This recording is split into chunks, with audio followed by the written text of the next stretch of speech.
Morning YouTube. I want to just make a video. This is going to be a little bit a longer one.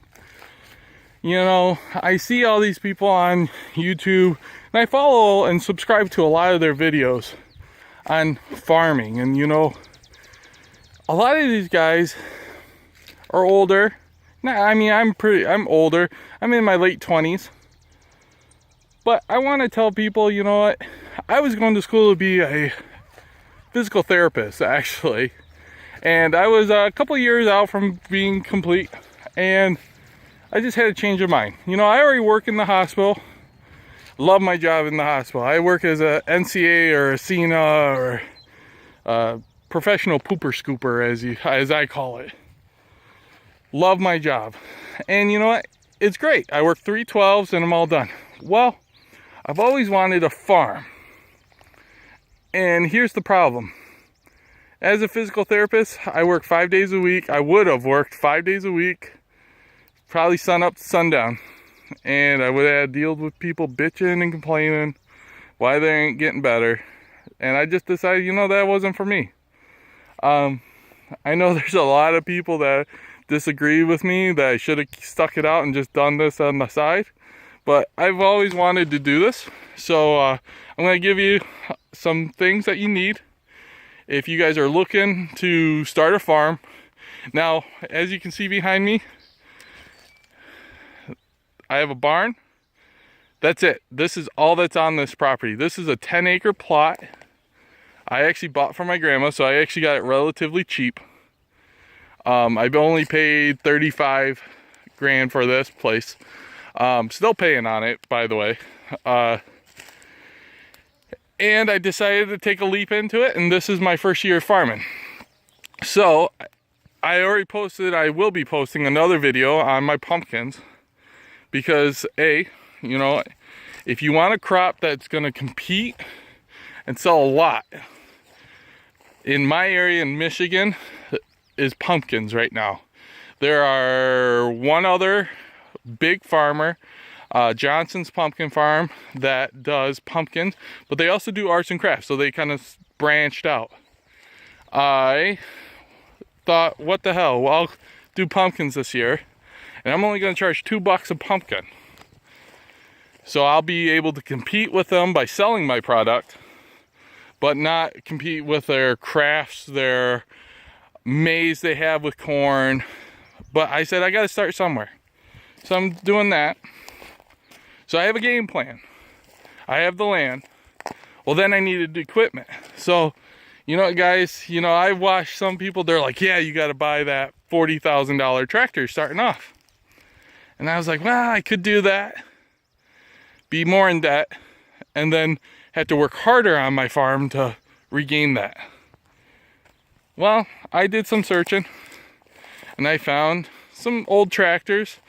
You know, nothing glorious. A 1949 Ford 8N is what I have that farms this land. I love the tractor to death. Bought it for $1,500. Had a back blade. Ran when I got it. Brought it home. The 100-mile trip.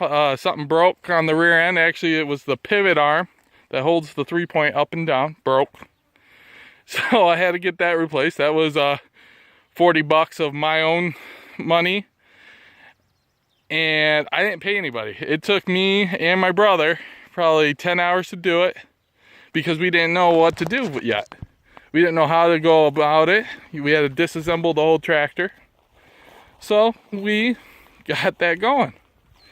So that was fixed. Tried to start the tractor, wouldn't start.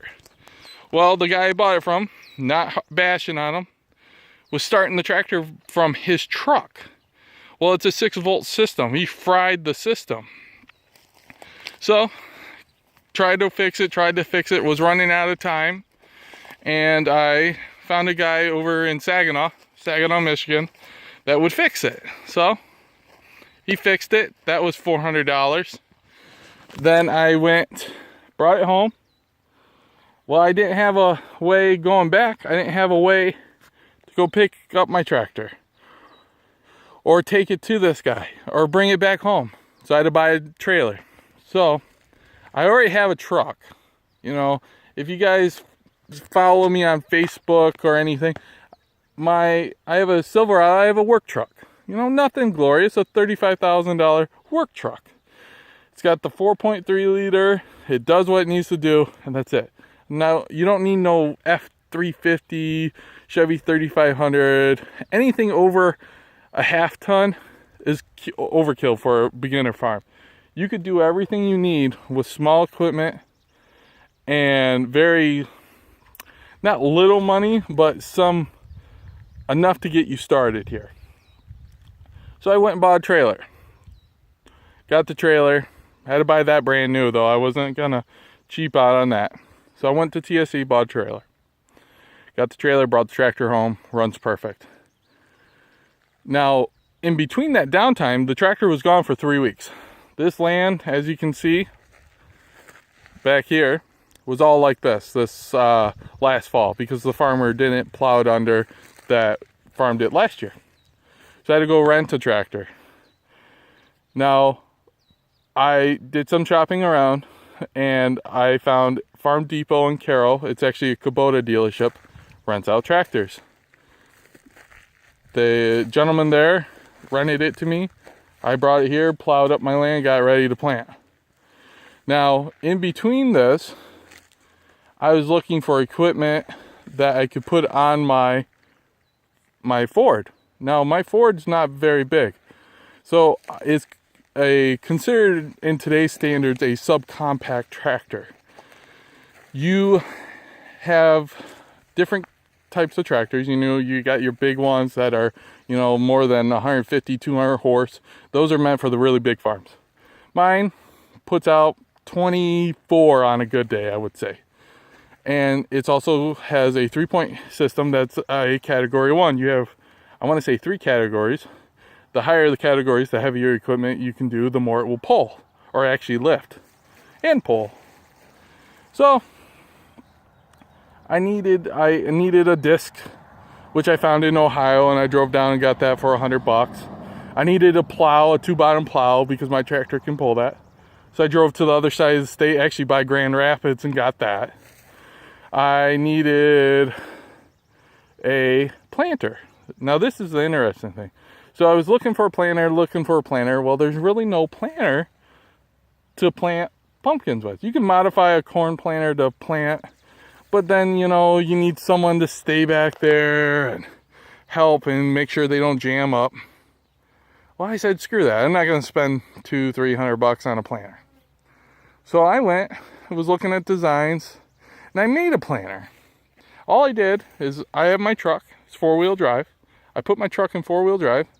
I had a piece of angle iron that I put behind it, strapped it actually with some U-bolts to the hitch. Now, for that to work, you need a tri-ball hitch.